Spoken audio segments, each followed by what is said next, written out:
Queridos irmãos, com muita satisfação que nós estamos aqui hoje para compartilhar com vocês esse tema. O universo da consciência é uma referência à forma como a teosofia fala sobre a consciência. Porque, na verdade, na teosofia, a consciência universal é tudo, contém tudo, é um universo, e hoje nós entendemos essa palavra um pouco menos ampla. Há um tempo atrás, a palavra universo significava até onde nós não podíamos mais enxergar, né? Então, a palavra universo representava tudo que nós conhecemos e mais um pouco, né? Tirando o mundo espiritual, essa palavra mudou um pouco a conotação, ou seja, um pouco a forma como ela deve ser entendida.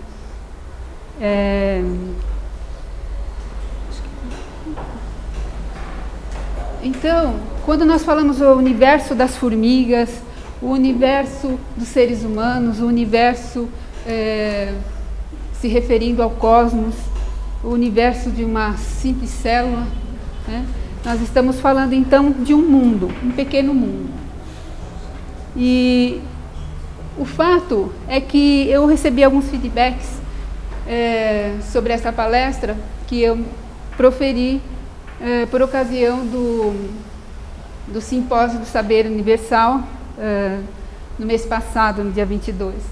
Então, um deles, né, entendi completamente o que você disse, e outros, estava muito difícil, mas então, com a intenção de trazer aqui, com a maior clareza possível, gostaria que vocês, então, prestassem atenção no que vocês não compreenderem, para que nós possamos explicar, né?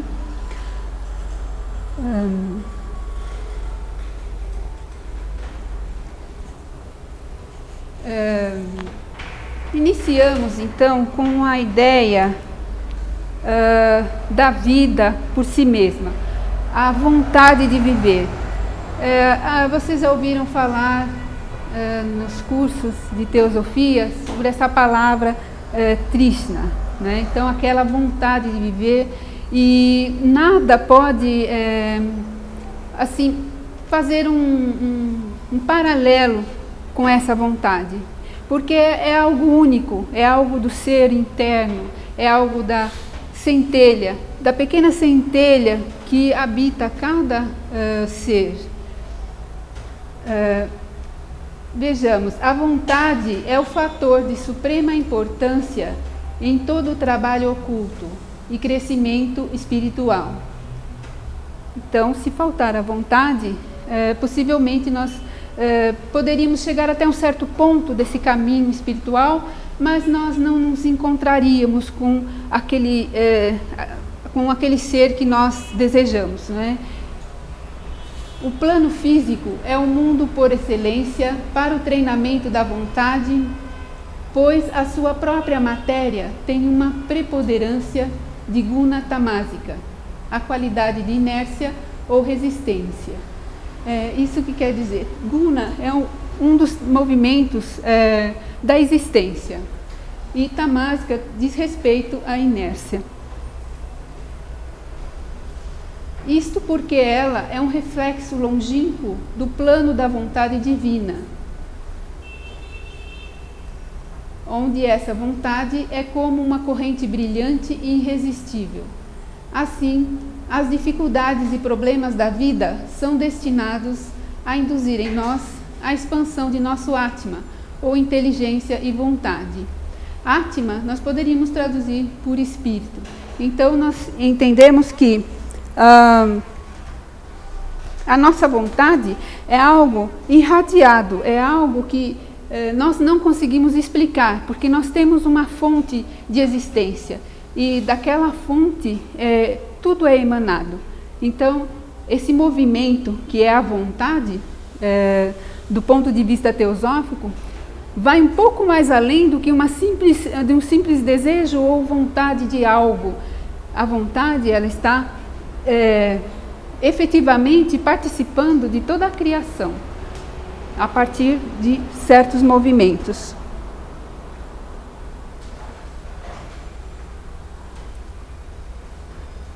Então, a ideia da palestra é comparar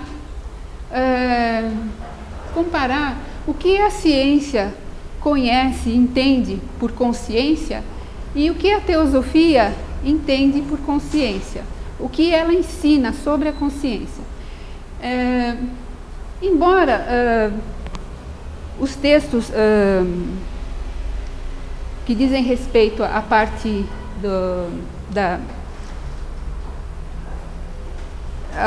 da ciência estão um pouquinho encaixados, né, aqui na apresentação. Então, tem algumas coisas que já é teosofia. Então, vamos tentar explicar. Com respeito ao nosso cérebro, nós sabemos que é a parte mais desenvolvida do encéfalo. Então,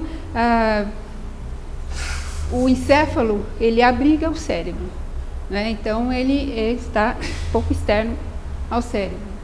E ele pesa aproximadamente 1,3 kg. Apenas 2% do peso do nosso corpo.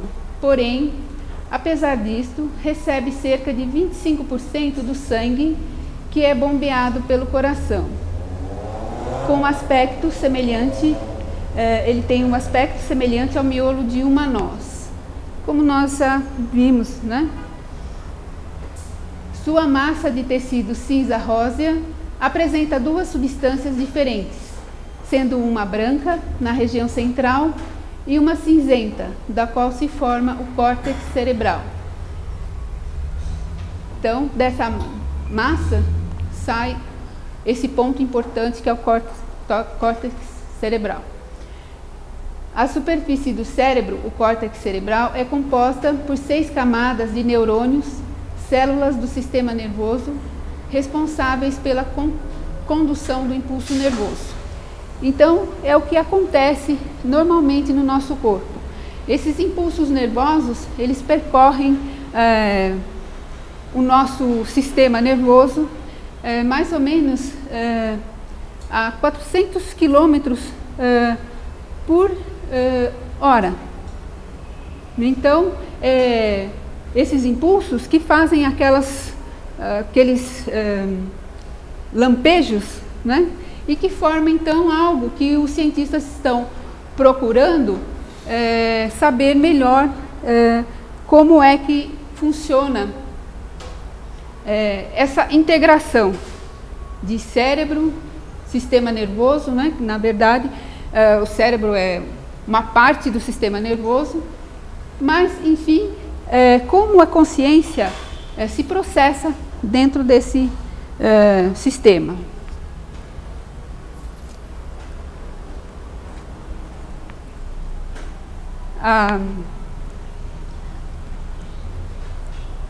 Nós estudamos no ginásio, né, principalmente, e depois com mais ênfase no colégio, a ciência, né, a anatomia sobre o nosso corpo. Aqui nós estamos mostrando algo relativo ao que nós lemos anteriormente. Então, esse corte traz essas partes do cérebro, as principais, né? E aqui tem a medula espinal que vai dar, né, na base do que é o cóccix. nós vemos então o corpo caloso.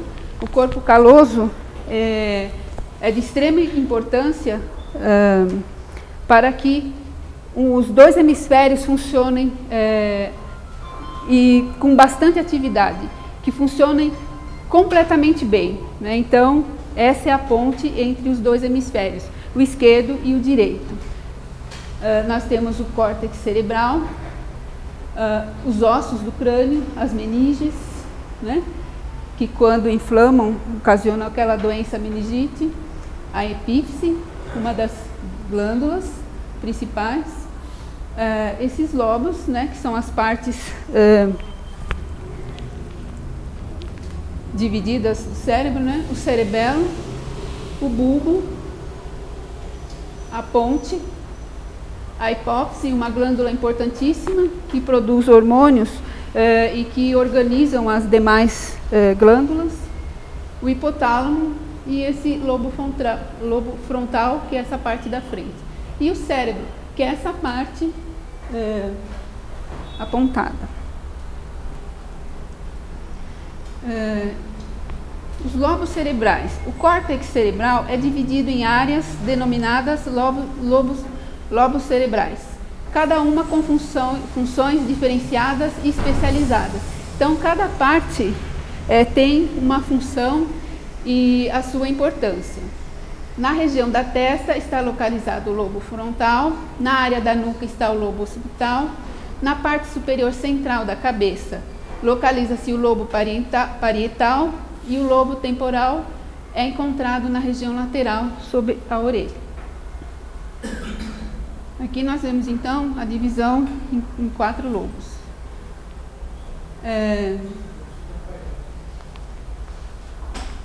Aqui, nessa parte, aonde se processa a compreensão, né? Compreensão, a audição, orientação temporal e espacial, reconhecimento de si mesmo e do outro, os movimentos. Posso ir para lá? Movimentos. Alguém está conseguindo ler? Movimentos? Não? Né? Então, mas essa parte é responsável pelos movimentos. Está muito. Arbitrários. Isolados. Aqui nós temos os padrões de movimentos mais complexos. Aqui os impulsos e a fala, planejamento e a área de planejamento, saber, memória, né, operações.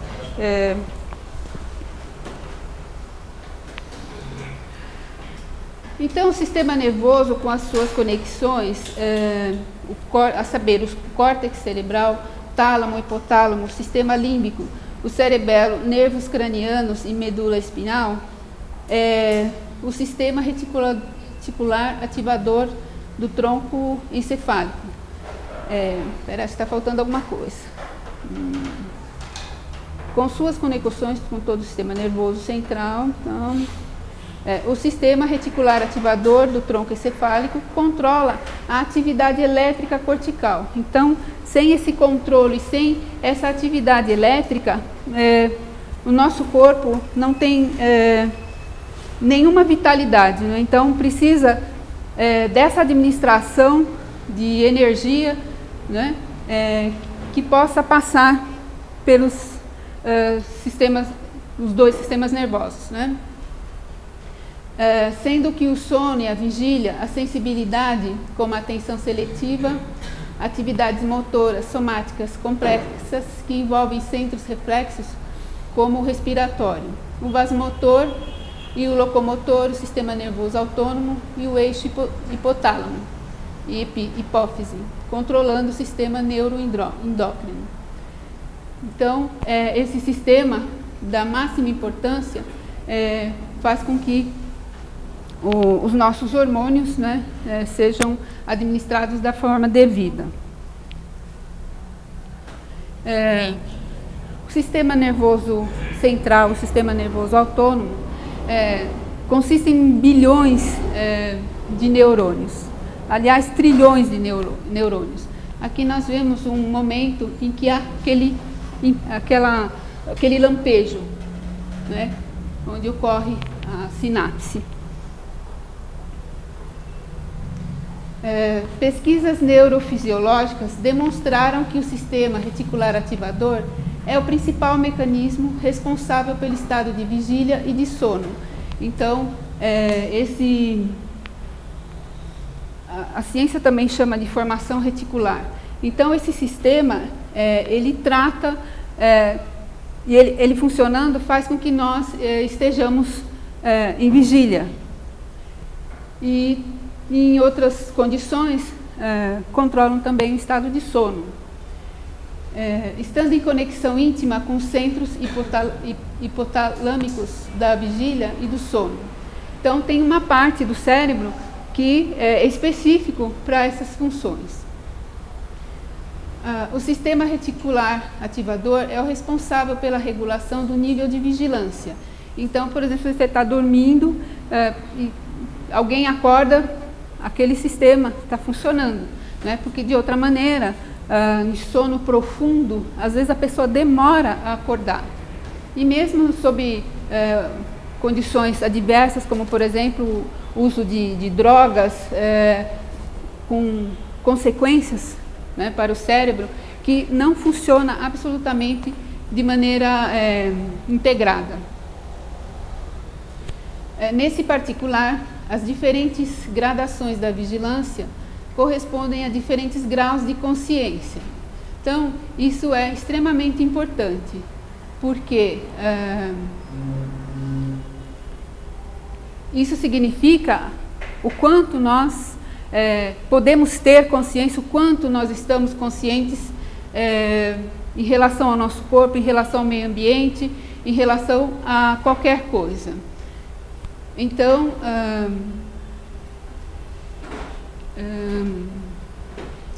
vamos de novo. Nesse particular, as diferentes gradações da vigilância correspondem a diferentes graus de consciência, que podem ir gradualmente da completa lucidez da consciência à inconsciência. Então, é muito fácil uma pessoa perder os sentidos repentinamente, né? Então, alguma coisa a impactou e a consciência some.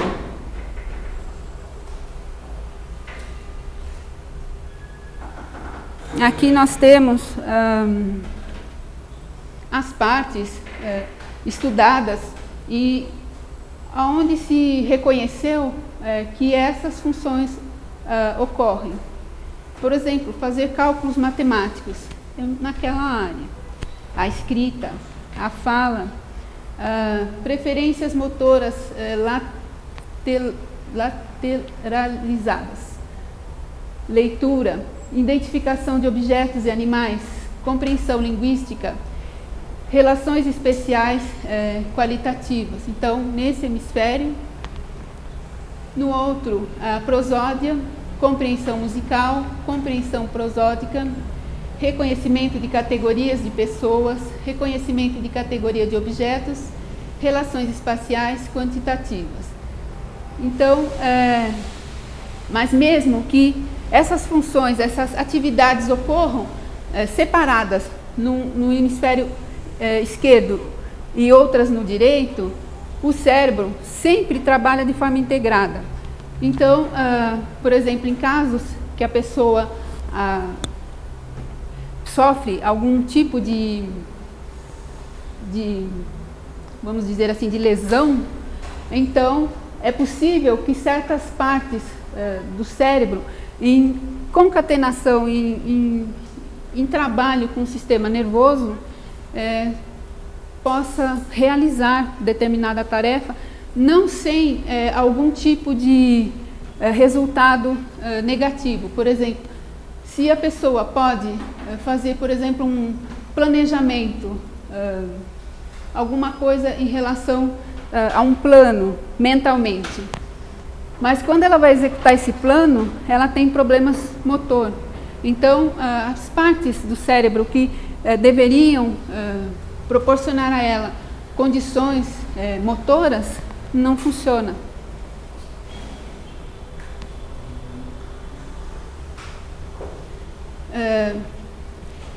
Assim, da maneira mais simples, as nossas relações com o meio ambiente, as nossas relações com as pessoas, com o mundo de modo geral,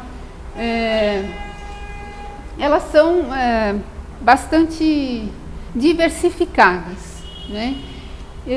Então, nossas ideias, representações, sentimentos e tendências se desenvolvem, se transformam, se dissolvem e se reconstituem incessantemente. A todo instante chegam à consciência novas impressões que enriquecem seu conteúdo, dão início a novos processos e, por sua vez, estabelecem uma interdependência. Então, há pessoas que não conseguem parar de pensar um segundo, não conseguem fazer silêncio mental.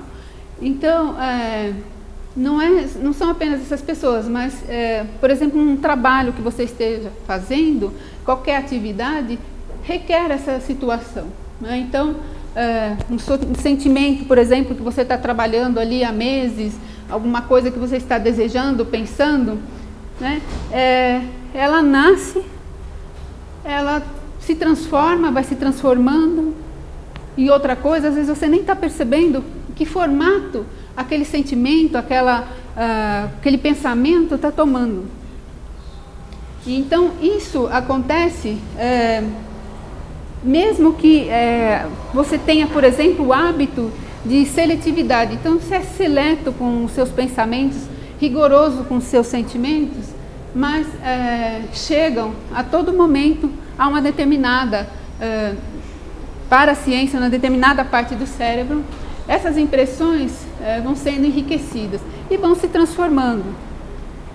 Você pode usar de maneira criativa ou então nem ao menos conseguir estabelecer uma relação com esses pensamentos. Então você só pensa, mas não age de acordo com seus pensamentos, né? Então existe uma interdependência com esses fenômenos que são preexistentes, né? A cada conteúdo psíquico, a cada estado e processo psíquico, correspondem, num momento dado, um certo grau ou nível de consciência. Esse grau ou nível de consciência pode modificar-se com o tempo. Então, quando nós falamos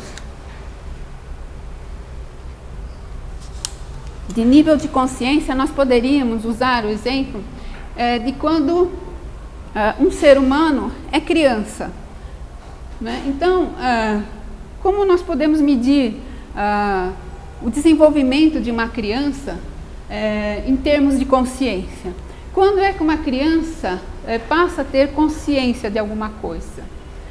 Talvez, assim, de início, a atenção de uma criança, estando ela com um cérebro normal, ela é algo assim que nós não diríamos, ela tem consciência. Ela vê uma formiga, alguém ensina que é formiga, né? Então, essa formiga, ela recebe aquela impressão, mas as atividades em relação àquela impressão é nula, né? Ela viu a formiga, gosta de brincar com a formiga, mas esse mundo, para ela, ainda não é assim uma consciência, né? Mas vamos supor que os pais tenham tendência de matar os insetos, né? Então, ensina a criança a matar o inseto. Então, ela mata o inseto, né? Nem os pais, nem a criança têm consciência daquilo que está acontecendo, mas essa forma de ver o mundo, por exemplo, em matar, por exemplo, uma formiga, pode ser transferido para outras atividades, né? É exagero meu dizer, você pode até matar uma pessoa, mas o fato é que aquilo vai se repetindo na mente da pessoa, né? Então, o nível de consciência é quando nós temos uma série de conteúdos que fazem com que a gente consiga refletir a respeito, né? Então, uma criança, nós não podemos medir um nível de consciência, Mas nós, por exemplo, aqui nessa sala, adultos, em relação à formiga, talvez nós tivéssemos, depois de ler tanto teosofia, de aprender teosofia, talvez nós pudéssemos realmente julgar o nosso comportamento e, num certo nível de consciência, nós poderíamos entender. A teosofia diz que os animais são nossos irmãos no futuro, né? São seres que não devem ser massacrados, coisa do tipo, né? Então, esse é, por exemplo, um nível de consciência, né? Você tem conteúdo suficientemente para julgar uma situação diante de uma ação que você faz. Mas isso pode se modificar com o tempo. Então, se não existe, por exemplo, aquele processo de repetição, a criança ela pode, por exemplo, levar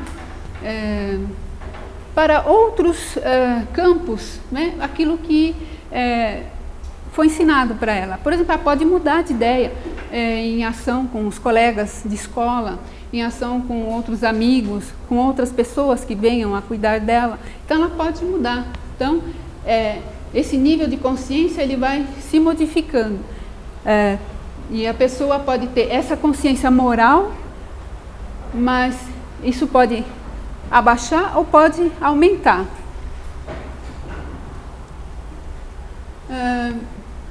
Aqui nessa imagem é que nós vemos exatamente um ponto onde se denomina consciência, a memória. Então, para a ciência, a consciência embora não seja conhecido a forma, como a consciência vem a ser, como nós nos tornamos conscientes de alguma ação, de algum movimento, entretanto, é nesse ponto que se mostra onde está a consciência. Para a teosofia, a consciência tem uma amplitude maior. Ela não se restringe a um determinado ponto, porque a consciência é algo que ainda não se conseguiu explicar. É algo invisível, inodoro. Você não consegue apalpar, você não consegue colocar da maneira como você quer, porque é algo que funciona com certos conteúdos, né? Uma vez que o cérebro é normal, a pessoa tende a aprender.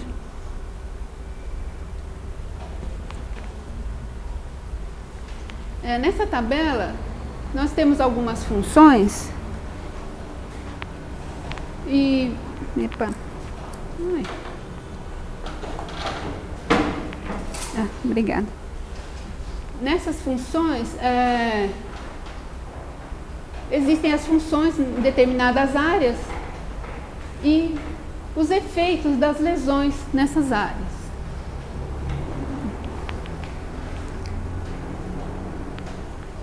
Aí nós temos então, nos lobos parietais, o que acontece, por exemplo, nessa área, na primeira lá, somatosensorial primária.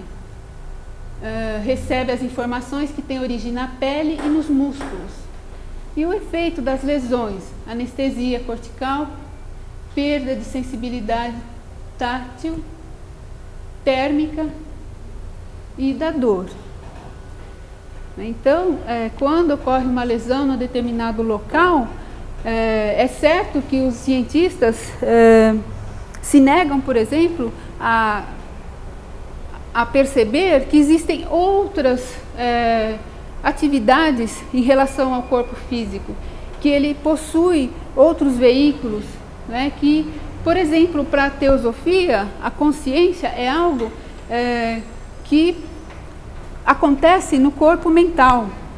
Então, não é exatamente... Existe aquele ponto, aquele centro que tem aquela função, mas a imagem e toda a percepção da pessoa, ela é fora do corpo, né? Ela é no corpo mental.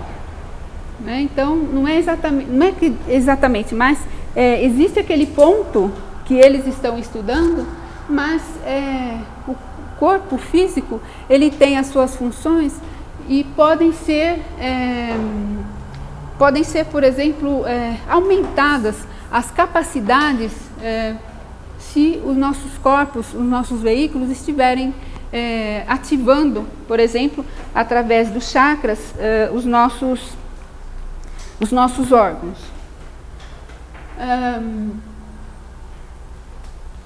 Vamos pegar aqui os lóbulos frontais. A área motora secundária coordena e organiza os movimentos corporais.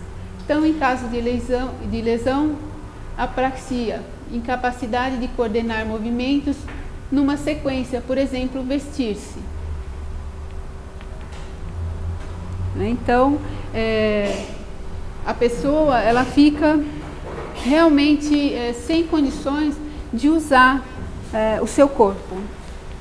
Então, hoje em dia, com as novas técnicas,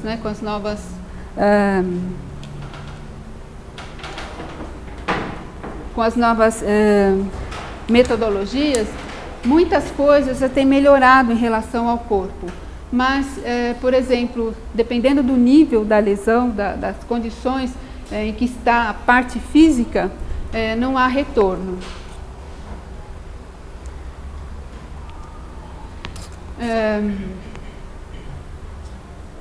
Então,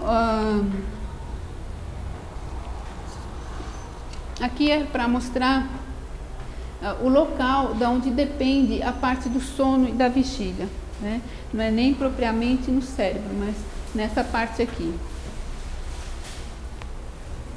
Que nós temos, eles mudam um pouco de nome, mas é a mesma coisa: inteligência espacial, tato e sensibilidade, comando motor, planejamento motor, direcionamento da atenção. Então, aqui, por exemplo, onde está a parte de memória e da consciência, nesse aspecto está o direcionamento da atenção.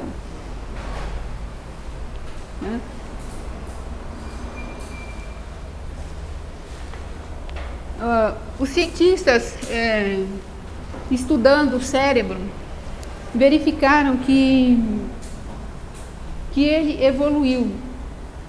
Então, nós temos ainda, numa parte do cérebro, um determinado órgão, que mostra que o cérebro ele vem se desenvolvendo, mas ele encapsula, ele mantém as raízes daquele ponto da evolução o que ele atingiu. Então, por exemplo, na base do cérebro tem essa parte, esse órgão aqui que eles chamam de reptiliano, relativo ao hipotálamo.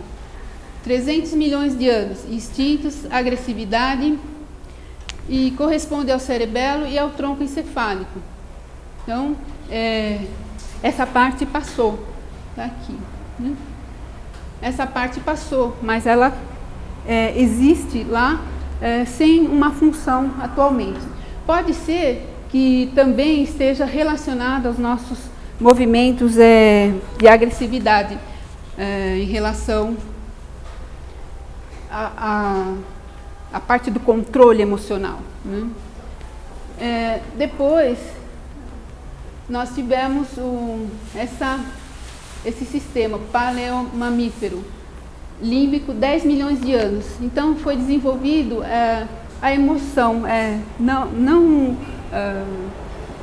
vamos dizer assim, as emoções são uma parte muito assim, integrada do ser. É o coração, é o cérebro, tudo funcionando ao mesmo tempo e para produzir esse efeito em nós, Então, primeiro a gente recebe o impacto e aqueles órgãos, eles reagem, mas a nossa função psíquica é que controla essa parte emocional. Então, nesse sistema, contém o hipotálamo, o tálamo, o hipocampo e a amígdala, que são considerados responsáveis pelas emoções e instintos emocionais, como comportamentos relacionados à alimentação, competição e sexo. Então, hormônios, eles têm todo um relacionamento que compõe toda essa condição que nós somos, né? Rir, chorar, desejar, né? Criar. E por fim, nós estamos numa época em que o neocórtex é que aparece, 50 mil anos. Funções cognitivas, razão e pensamento. Esse encéfalo neomamífero é responsável pelas funções cognitivas mais nobres, como a linguagem e o raciocínio. Quando nós vemos documentários sobre o ser humano, nós sabemos que há muito, muito tempo o homem não tinha esses aspectos, o aspecto físico, não tinha assim, certos controles, né, porque o seu cérebro era bem menor, e enfim, o homem chegou nesse ponto. Ele pensa porque o cérebro dele desenvolveu as partes necessárias para essa função. E diz a teosofia que no futuro o homem terá uma condição muito maior relativa ao aspecto cognitivo, porque os chakras, muitas pessoas conhecem, mas muitas também não. Os chakras, eles têm uma função de unir a parte astral com a parte etérica, né? Então, eles estão relacionados a certas partes do corpo físico, e quando os seres humanos conseguirem desenvolver melhor esse aspecto, a parte da espiritualidade vai melhorar muito e vai se desenvolver também. Então, as funções cerebrais, elas serão não secundárias, mas terão um papel diferente, fazendo com que o homem consiga, por exemplo, fazer certos controles internos que hoje ele não faz.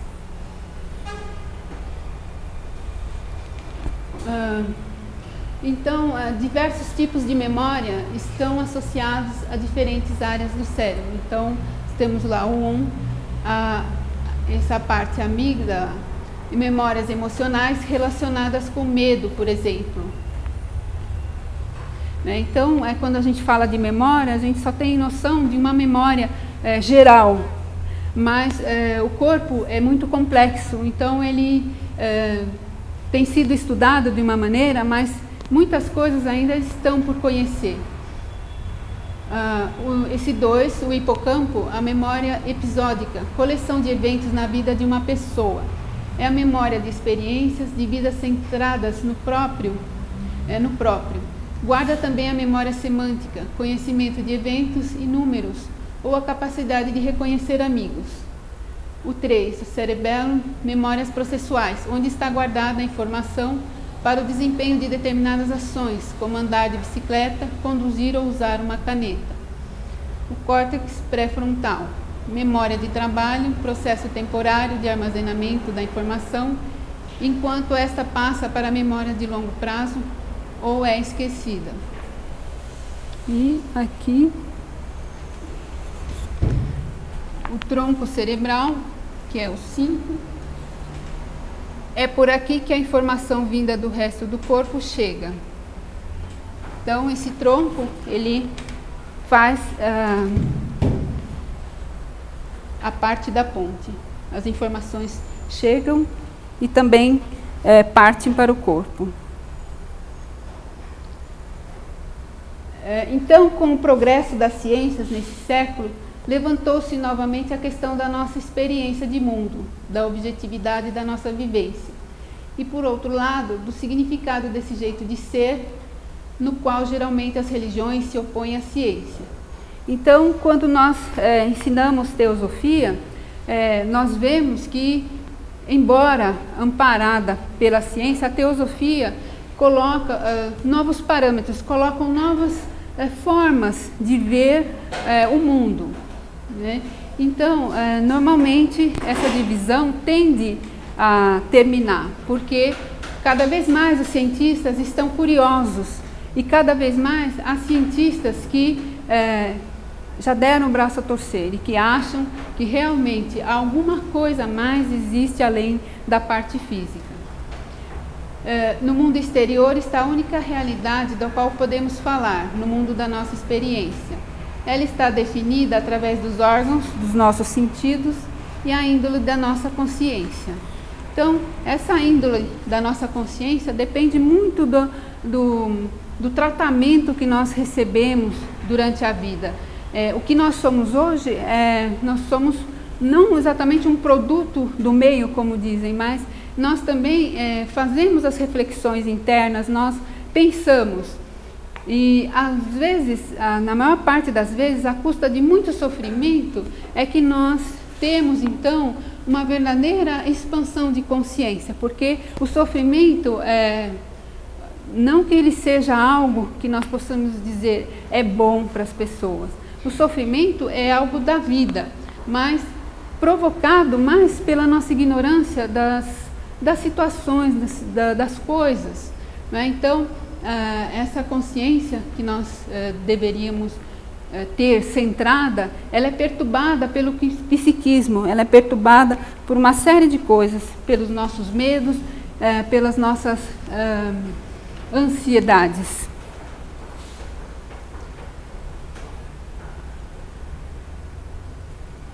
Então, pelo conceito clássico, consciência é aquele estado em que a pessoa está ciente de suas ações físicas e mentais.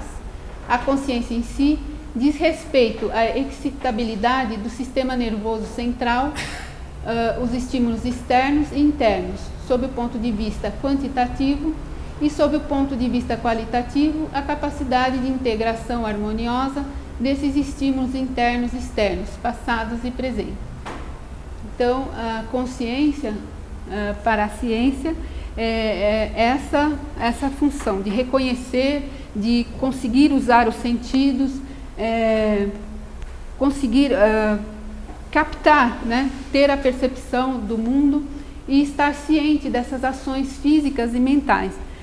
Já para a teosofia, a consciência, ela contém muito mais do que os próprios pensamentos da pessoa. Nós temos a consciência universal, na qual nós temos a nossa vida, nós estamos inseridos nessa consciência universal. E a consciência é algo que se expande.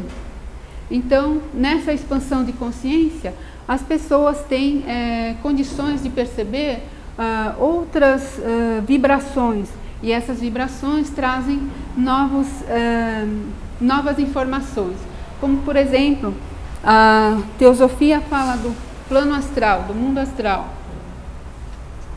Quando você está consciente no corpo astral, diz o Sr. Leadbeater que essa percepção ela é 1000 vezes maior do que a que é produzida quando você está em vigília.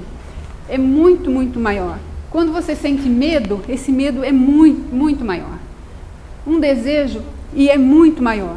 Além de ter um grau muito alto em termos de dimensão mesmo, por exemplo, se você conseguir sentir uma dor, essa dor vai ser muito, muito grande, né? E ao mesmo tempo que a ação no corpo, por exemplo, a dor,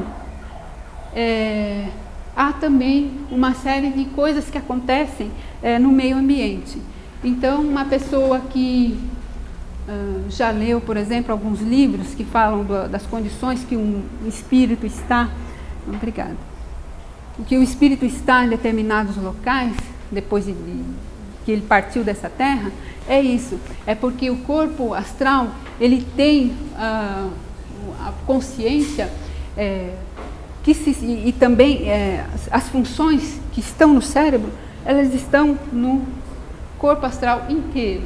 Então, é algo completamente inexplicável, por exemplo, quando nós vamos falar para vocês. Mas é exatamente isso que acontece. Quando nós partimos, que nós perdemos o corpo físico, como que essa consciência persiste? porque o corpo astral está ligado ainda a outros veículos, inclusive a principal, que é a centelha, que não é um corpo. Mas essa centelha, ela tem todos esses poderes e funções que estão nos corpos abaixo dessa centelha. Então, consciência, para a teosofia, ela abarca o universo, porque a pessoa, por exemplo, um Buda, por exemplo, ele tem uma consciência que abarca o universo, abarca o sistema solar. Né? Então, é uma consciência expansiva, que pode, por exemplo, abrigar outros seres, formando um universo. Então, é bastante difícil de explicar isso para os nossos estudantes, mas a consciência não é só aquele pedacinho da parte frontal do nosso cérebro, onde fica colocado que a consciência é só ali. Para a teosofia, a consciência é algo maior. Ela chega a ter alguma coisa plasmática, alguma coisa que é sem limites. É como o caso da nossa consciência, ela não tem limites. Nós podemos estar em vigília, nós podemos estar dormindo, mas a teosofia diz que durante o sono, a nossa consciência, ela está desperta. Ela está em outros lugares, mas ela está desperta. A consciência não constitui algo estático e imóvel, mas pelo contrário, ela está em perpétuo movimento e mudança constante. Então, nós ensinamos para vocês que existe um registro geral, um registro que chama acástico. Esse registro acástico, ele tem todos os produtos dos pensamentos de todos os seres.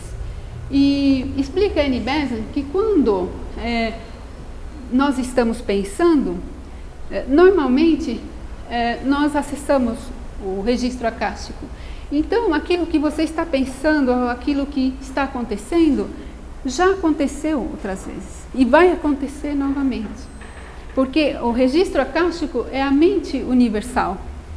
Então, é algo interessante, como que algo que você está pensando aqui agora, está fazendo aqui agora, vai acontecer no futuro ou aconteceu no passado.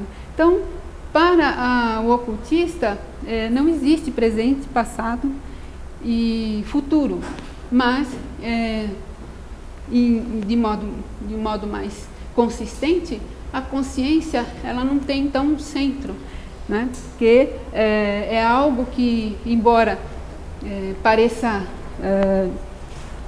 assim parado, a consciência não está parada, ela está em mudança constante, mas de conteúdos. Então nós temos essa atividade, principalmente no yoga, que é fazer com que essa mudança constante pare. Né? Então, a mente equilibrada é uma mente silenciosa. É isso que é ensinado. Então, isso não faz com que você não tenha consciência mais das coisas, ou tenha muita consciência. Pelo contrário, é difícil de entender isso, mas objeto e ser é uma coisa só, e a consciência ela não é simplesmente algo parado. A consciência, ela se expande e o conteúdo dela é bastante diversificado. Então, as pessoas no mundo astral, cujo corpo assim, está sem, vamos dizer assim, aborrecimentos, depressões, encontra outra pessoa no mundo astral que não fala a língua dela, mas ela entende. Então tem coisas que a consciência produz no ser que é completamente inexplicável.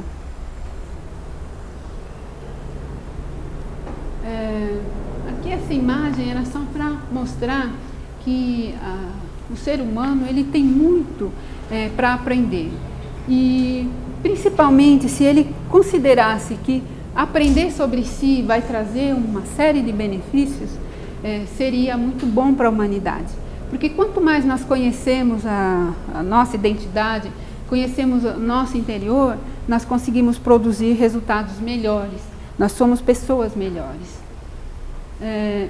Os neurocientistas podem determinar quais funções os estados de consciência exercem e que condições físicas, químicas, anatômicas e fisiológicas são necessárias no cérebro para o desenvolvimento desses estados. Então, eles entendem o estado de sono, eles entendem da vigília, eles entendem a inconsciência, né, da pessoa a partir de condições adversas, eles entendem. Mas ainda resta uma pergunta essencial: como a consciência acontece? Como é que a consciência acontece? Eles querem saber isso. Depois de muitos séculos tentando delimitar um sítio cerebral específico para a sede da consciência, tudo acabou indicando que esta não esteja circunscrita a nenhuma área cerebral específica, como eu mostrei lá, mas se espalha difusamente pelo cérebro, sendo simultaneamente unitemporal e multiespacial. Então, a ideia deles agora é que a consciência ela se espalha, ela é difusa. Até aí é interessante porque é exatamente isso que eu disse para vocês. A consciência ela é difusa no corpo mental, mas para o corpo mental não existe para os cientistas. E os avanços recentes nas técnicas de imageamento tornaram possível observar quais áreas do cérebro estão em ação durante diversos tipos de atividade mental. A consciência pode ser um dos grandes quebra-cabeças da neurociência, mas ao compreenderem melhor os processos envolvidos, os cientistas estão gradualmente identificando as peças. Então, nesse momento, é isso que eles querem fazer. Eles precisam identificar na parte física, eles querem identificar na parte física. Que embora exista toda essa condição, por exemplo, nós podemos observar o ar, nós não vamos enxergar o oxigênio, mas o oxigênio está lá. E partindo mais ou menos desse princípio, eles estão tentando identificar as peças, não só da parte física, mas também de outro modo, tentando procurar, vamos dizer assim, nessa parte que eles não conhecem. A maneira como processos cerebrais se traduzem em consciência é um dos maiores desafios a ser resolvido pela ciência. Então, é só isso, é como que a pessoa está consciente das coisas, não está dormindo, não está inconsciente. Como é que ela tem consciência das coisas? Então, a Annie Besant, ela disse que para que uma pessoa tenha consciência de algo, esse algo tem que existir. Então, para ter consciência de algo, esse algo tem que existir. Não tem atenção e não tem consciência no vazio. Então, é interessante a teosofia ensinar que a consciência universal, ela tem um conteúdo, ela abarca tudo, inclusive a nossa existência. Aqui, a ideia é que muitas pessoas procuram as pessoas com QI, né? As pessoas com QI muito altos, mas é só na capacidade cerebral, porque eles acham que esse resultado de pensamento e de cálculo e tudo mais está no cérebro mesmo. Né? E a teosofia, ela ensina que um conteúdo, ele existe, mas ele existe para sempre. E esse não pode ser mudado, mas à medida que nós vamos existindo, as coisas se revelam. Então, Annie Besant disse que para que nós possamos ter uma consciência mais ampla, é necessário que certas espirilas do cérebro se desenvolvam. Aí, então, à medida que essas espirilas se desenvolverem, nós teremos mais percepções. Então, o cérebro por si só, ele é o grande organizador e também controlador do nosso corpo. Mas quando ele perece, algo fica fazendo a organização dos veículos em torno da centelha. A própria centelha emite de si as emanações e com os átomos permanentes, né, a vida se renova, os corpos se renovam. Os estados concretos e às vezes alternantes da consciência atual abarcam a percepção dos processos que ocorrem no corpo e no ambiente. Atividades intelectuais como pensar, imaginar e lembrar, emoções, pensamentos e necessidades como a fome e desejos, intenções e atitudes. Em um dos extremos desse amplo espectro está o chamado estado de alerta ou vigília. Estados de menor consciência incluem a sonolência, o cochilo, o sono profundo e o coma. Então, eles colocam também, em relação ao sono, que é um grau de menor consciência. Porque você pode, por exemplo, estar dormindo e alguém falar com você, você responder. Né? Então, há um certo grau de consciência, mas talvez não para a pessoa. Né? Ou mesmo pode acontecer em pessoas que têm assim, capacidade de se locomover do corpo físico, e essa consciência se amplia, ela vê coisas no ambiente.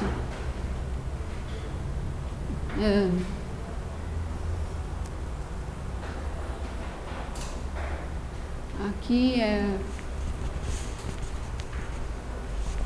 para mostrar que aqui, naquele ponto onde tinha consciência, a memória, a expressão da personalidade. Então, cada cientista ele tem um foco, não é?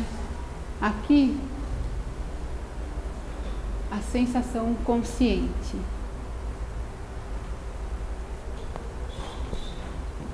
Né? Memória visual, visão, compreensão da fala, imagens, integração da linguagem.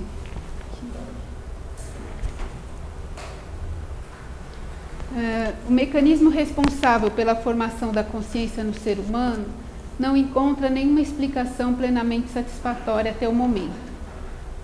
A consciência reflete sempre a individualidade e unidade do ser humano. Então é isso que eles percebem, que a consciência é alguma coisa única. Ela reflete o pensamento, o sentimento da pessoa, mas assim, num piscar de olhos, e acontece. A consciência reflete sempre a individualidade e unidade do ser humano. E, sem dúvida, seu aspecto mais relevante é sua característica unitária. Ela acontece e pronto. A gente não vê as partes quando está consciente de alguma coisa. Onde todas as percepções, pensamentos e emoções são integrados e fundidos no mesmo e determinado momento. Então, não tem alguma coisa que possa ser separado. O ato de estar consciente é único.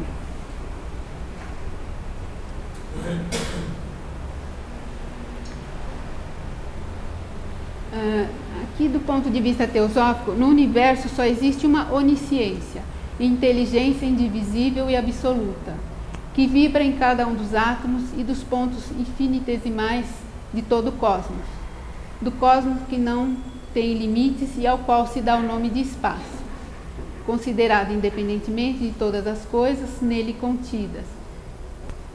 Mas a primeira diferenciação do seu reflexo no mundo manifestado é puramente espiritual, e os seres nela gerados não são providos de uma consciência.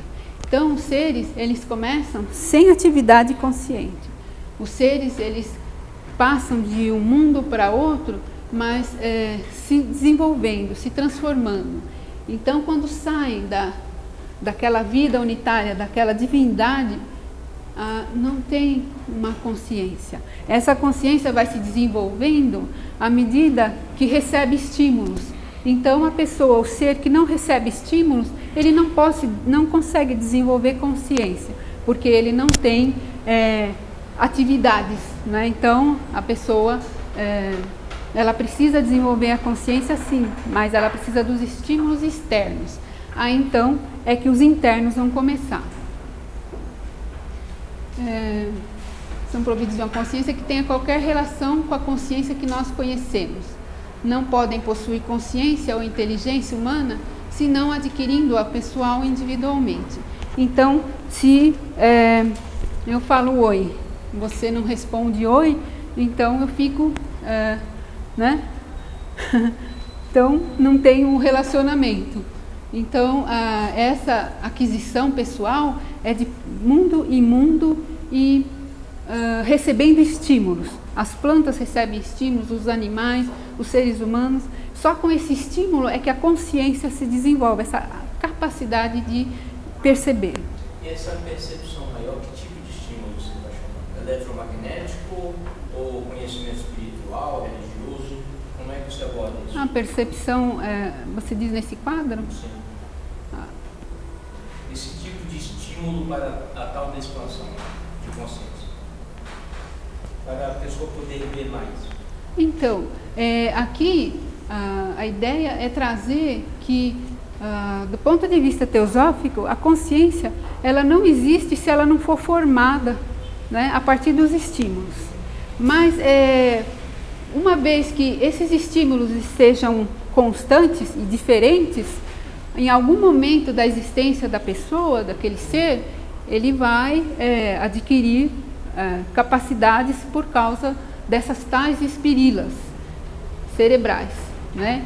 E antes da formação dessas espirilas, antes que elas se desenvolvam, nós temos os chakras que estão a todo momento em atividade. Então não tem ninguém que não tenha um chakra em atividade normal. A partir do momento que esses chakras são estimulados, é que essa capacidade de percepção começa a surgir. Isso é químico físico ou é... Não, esse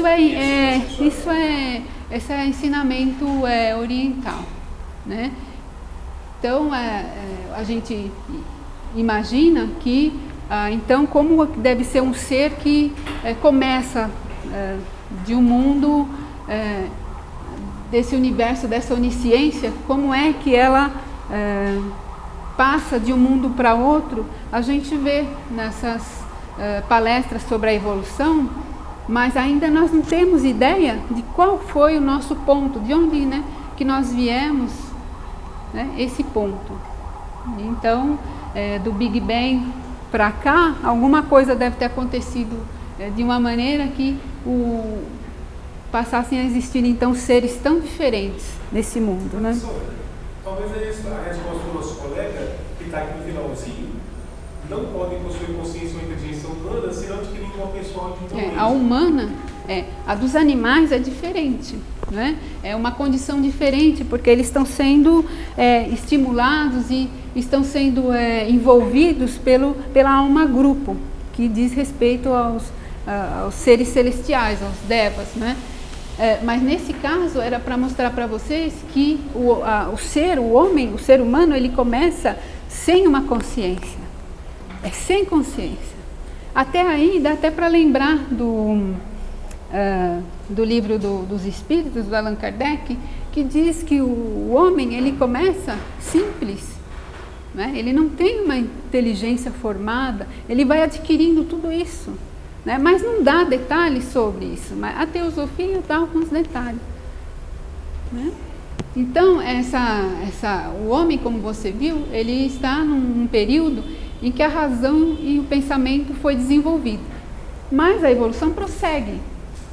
E nessas circunstâncias, segundo a teosofia, o ser humano ele vai ter muito mais condições e uma percepção muito maior em relação ao mundo físico.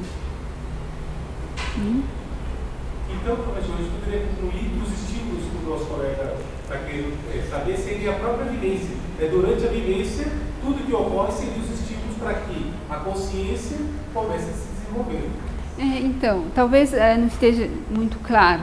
A consciência do cientista é só essa, a que você consegue perceber alguma coisa, que você está ciente do ponto de vista mental e físico. A consciência da teosofia, ela não existe a partir do cérebro só. Ela começa num tempo onde o ser, a centelha, ela passa de um reino evolutivo para o outro. E aí, então, como ser humano, ela começa um processo, começa a viver em algum planeta e vai recebendo estímulos. E esses estímulos é que vão fazendo essa... Ou seja, tanto na teosofia quanto em toda a corrente espiritualista, como tem a noção de reencarnação, de que as centelhas vão reencarnando, e a ciência acadêmica não tem, então aí está a dificuldade. Mas a teosofia tem esse conhecimento mais amplo. Então ela sabe que o desenvolvimento da consciência não se deu só nessa vivência, mas já vem de outras vivências também. Então, na verdade, a teosofia é assim, muito detalhada nesse ponto, porque se falando dos reinos, as pessoas, elas passam melhor, as centelhas, as mônadas, elas passam para um estágio. Então, esse estágio humano, ela vem, mas sem uma consciência, porque ela não tem nenhum trabalho interno no cérebro ainda. A partir do momento que ela nasce, que ela adquire um corpo físico, ela está em um determinado lugar, como aqui nós estamos. E esses estímulos são de uma variedade imensa. São os estímulos físicos, os químicos, todo tipo, né? Mas o primeiro mesmo estímulo deve ser da própria mãe, né? Da criança, que estimula a criança de alguma forma, né? Então, abraçando, conversando, né? Amamentando. Então, esses são os estímulos. Ou seja, igual tudo, seja eletromagnético, seja qualquer tipo de energia, está tudo difuso e servindo de sentido. Então, energia, quando a gente fala em energia, porque do ponto de vista físico, nós temos esses dois ônus aí que passam pelo sistema nervoso e que faz essa tremenda maravilha que é a gente andar, falar, né, com todo esse processo integrado do corpo. Mas a energia, quando nós falamos mais forrate, eletricidade e todos esses poderes paranormais, eles estão separados do esquema da vida física comum. É só com conhecimento e com condições de desenvolvimento, né? Então, por exemplo, o yoga ensina que essa arte é a partir da aprender o pranayama, a respiração. Então, a partir do pranayama é que você vai fazer todo esse trabalho interno e vai ver os resultados externos, né? Então, quando nós falamos nos mestres de sabedoria, se fala algumas coisas a respeito deles que são impossíveis, né? Mas como é que eles conseguiram isso? De que maneira? Né? Então, tudo é um trabalho árduo. Essa realização pessoal, individual, ela é realmente uma coisa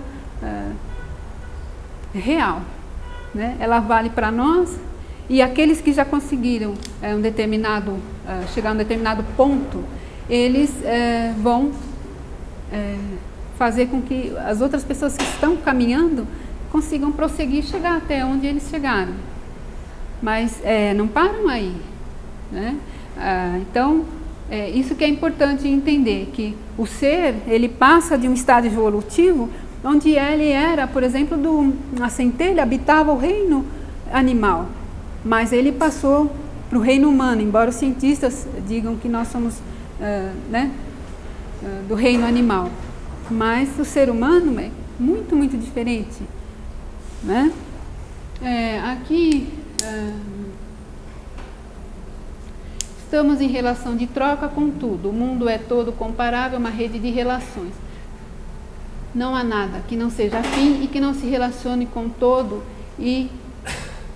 com todo o restante nesse universo. Por isso podemos dizer que todo indivíduo é um ponto de cristalização de tudo que o universo contém. Então nós aqui, simples mortais, nós somos um resumo de tudo que o universo é. Todas as forças do universo precisam ser convocadas para se criar somente um ser humano, somente uma árvore, um único inseto. Nenhum ser pode se manifestar sem ter como base todas as forças do cosmos. Então, é por isso que os cientistas estão descobrindo que os elementos que existem no cosmos, de alguma maneira, fazem parte do nosso corpo, e sem eles nós não teríamos esses resultados que nós temos como seres humanos. partindo desse ponto de vista, devemos nos perguntar se a evolução das inumeráveis formas de vidas individuais não é a mais poderosa realização desse universo. Então, quando nós falamos desse universo, é um universo total envolvendo a consciência universal, a mente universal. Quando nós falamos de galáxias, nós entendemos, do ponto de vista teosófico, que há um logos, um governante para cada mundo, para cada universo. Aqui, essa imagem que traz inúmeras galáxias, não acaba aí.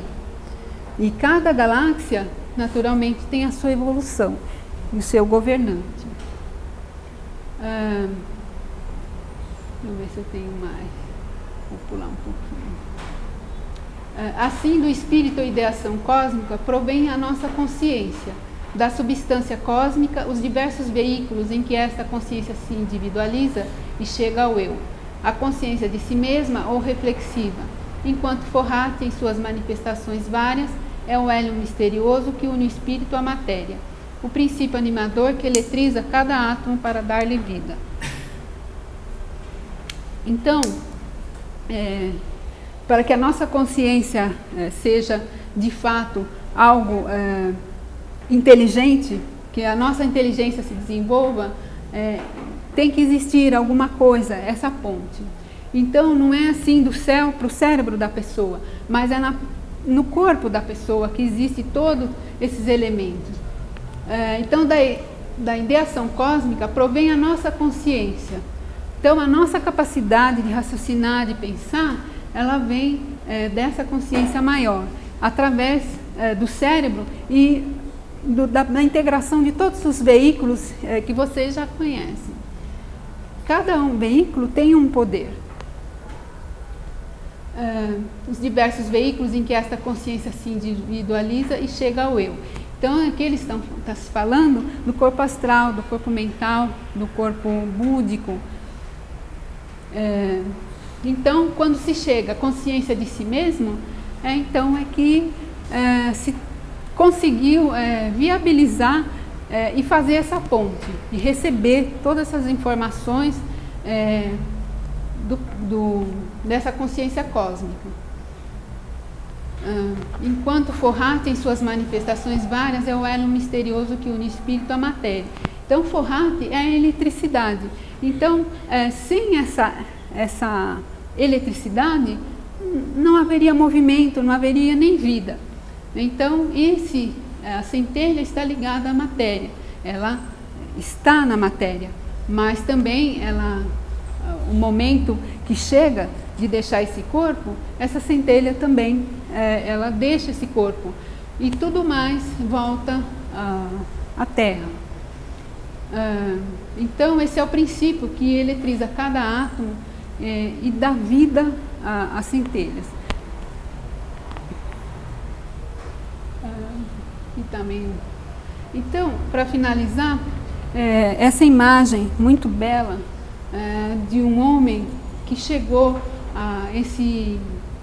ao ápice, né? O homem, ele está aqui, né? O ser humano, né? Está aqui e ao redor toda essa criação maravilhosa que foi de dentro para fora. Então toda essa maravilha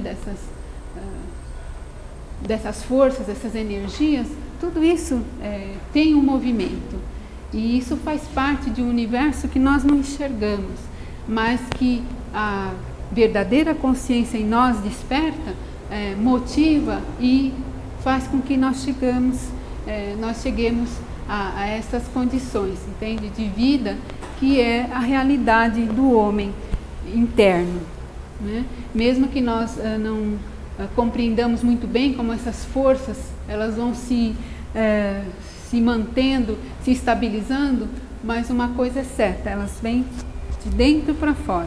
Então esse aqui é um homem perfeito, e aqui nós vemos uma estrela, né? Que é a coroação dessa existência, ok? Então, passei um pouquinho do horário, não sei se vocês têm alguma pergunta, alguma colocação. Deixa eu falar alguma registro acástico. Eu já ouvi falar, mas não entendo muito bem esse registro acástico, né? Então, Eu já ouvi falar umas vezes, mas ainda não sou bem. Então, a teosofia ensina que a nossa mente, a mente, daquilo que é composto a mente, tem existência no vácuo que nós conhecemos. Né? Então, esse registro, ele tem relação com esse aspecto, porque quando nós pensamos, estamos utilizando a mente, né? Mas o lugar da mente é no vácuo, ela não é exatamente no corpo físico, né? Precisa desse vácuo para existir mente, né? Então, esse registro acástico é a totalidade dessa movimentação de todas as mentes existentes, no passado, no presente e no futuro. Esse futuro é muito difícil de compreender, porque se ele não aconteceu, como que pode existir? Né? É que existe esse padrão evolutivo aqui, desse tipo de homem perfeito, que tem a condição de abarcar muitos anos. Né? Então, por isso que o futuro é conhecido. Então, esse futuro ele já está pronto. E é difícil dizer que o homem tem livre-arbítrio se o futuro está pronto. Mas esse futuro, uma vez que esteja, por exemplo, dentro da evolução naquele mundo, ele pode ser diferente. Então, por exemplo, no registro acástico, quando você tem contato no registro acástico, você pode ver toda a história da humanidade, tudo que foi. Você pode ver tudo o que está acontecendo. Né? Então, essa condição, esse homem perfeito, ele vê, ele tem esse domínio no registro acástico. Por isso que eu já li, já tem pessoas que conseguem já chegar nesse registro, já? Hoje? Consegue, mas não é tão simples, porque assim, tem duas maneiras, ou você está mesmo com a sua consciência toda no registro, porque aí você passa pelo aspecto histórico, você passa pelo aquilo que aconteceu. Então, por exemplo, vamos supor Roma, né? Em determinado momento em Roma, você está ali com sua consciência, o veículo que você consegue entrar lá, que é o búdico, e na verdade não é entrar, né? Porque ele tem relacionamento com esse corpo búdico, né? Que na verdade nem é um corpo, é uma condição. Então, você vê toda a história, você percorre os lugares sem se deter, as pessoas passam por você, as coisas, entende? É uma coisa muito estranha, mas é o fato, quando você consegue perceber isso. Né? Agora, por exemplo, certas leituras muito sérias que algumas pessoas conseguem fazer, ela tira da onde?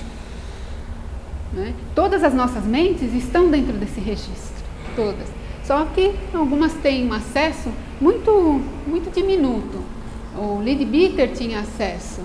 Ele conseguia percorrer, por exemplo, não sei se vocês já leram as vidas de Orion. De onde que eles tiraram as histórias? De onde que eles viram? Eles viram no registro acástico. Esse registro, ele existe de uma maneira simples, mas só se consegue com a condição búdica. Rose, como é que eu definiria Fohat, além do que é uma energia que dá vida? Como mais eu poderia explorar isso? Então, nem os cientistas conseguem, porque Fohat é esse nome que se dá, nome oriental, mas essa eletricidade é algo que o homem não conhece a origem, não sabe. Então, esse aspecto de eletricidade normal para o nosso mundo, né? E também existente em todo o sistema solar, além dele. Mas Fohat também, segundo Blavatsky, tem outros aspectos que não só a eletricidade. Eu imagino que seja alguma coisa relacionada a todo esse mundo inimaginável, que é o mundo búdico e assim por diante. Então, Fohat, para nós, é eletricidade. E que compõe tudo, né? Que estrutura, né, na verdade.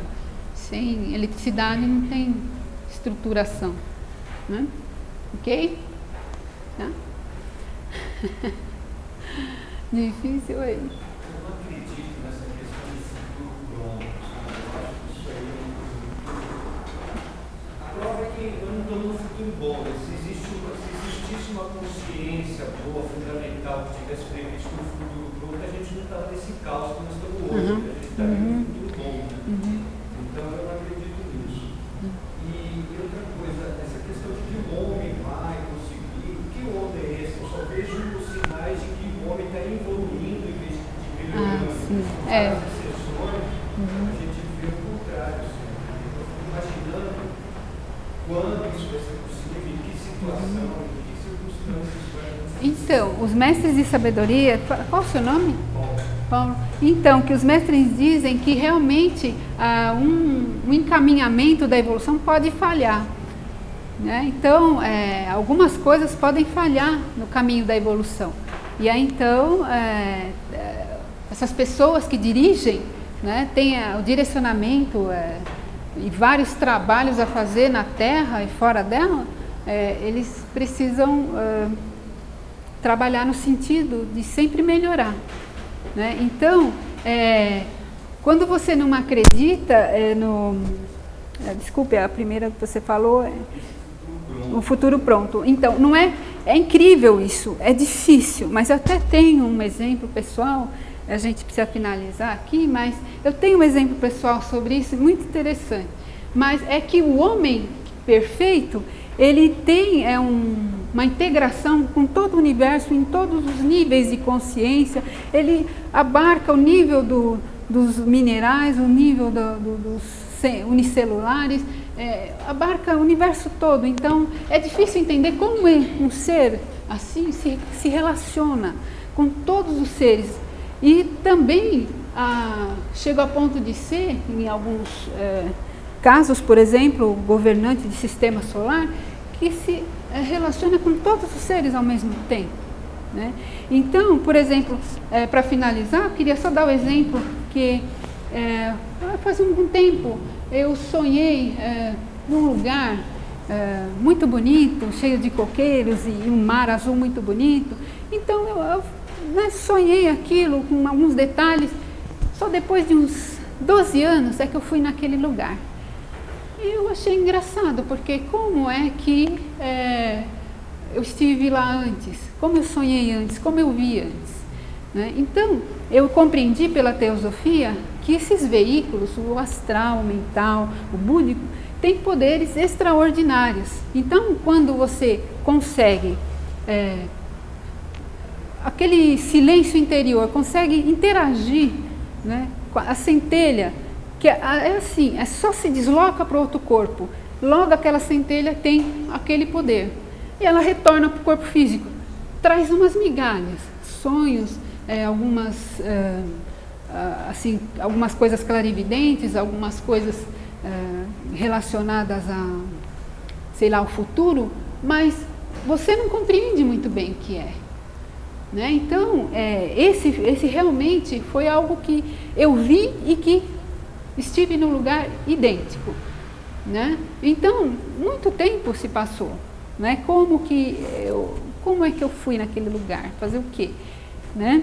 Então, é nesse sentido, mas isso é assim, a centelha se desloca para os corpos. Eles estão aqui, exatamente.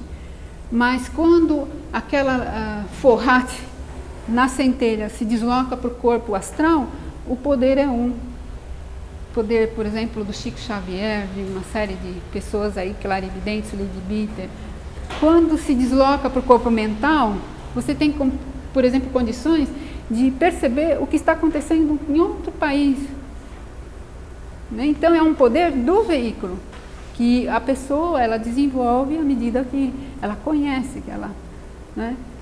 E o corpo búdico, por exemplo, ele tem o poder de fazer com que a centelha tenha contato com outros planetas, Marte, né, Júpiter, Saturno. Com o corpo búdico, você adentra esses planetas do sistema solar. Entende? Então é isso, a centelha ela se desloca, então ela está aqui, quietinha, Mas se você aprender a fazer esses deslocamentos e aprender lidar com os veículos, é isso que acontece. Então é difícil saber como que o futuro acontece, mas não, eles estão integrados com todo o sistema. Então, eles enxergam que vai acontecer ainda, né? Tá bom? Então, muito obrigada, gente. Obrigada.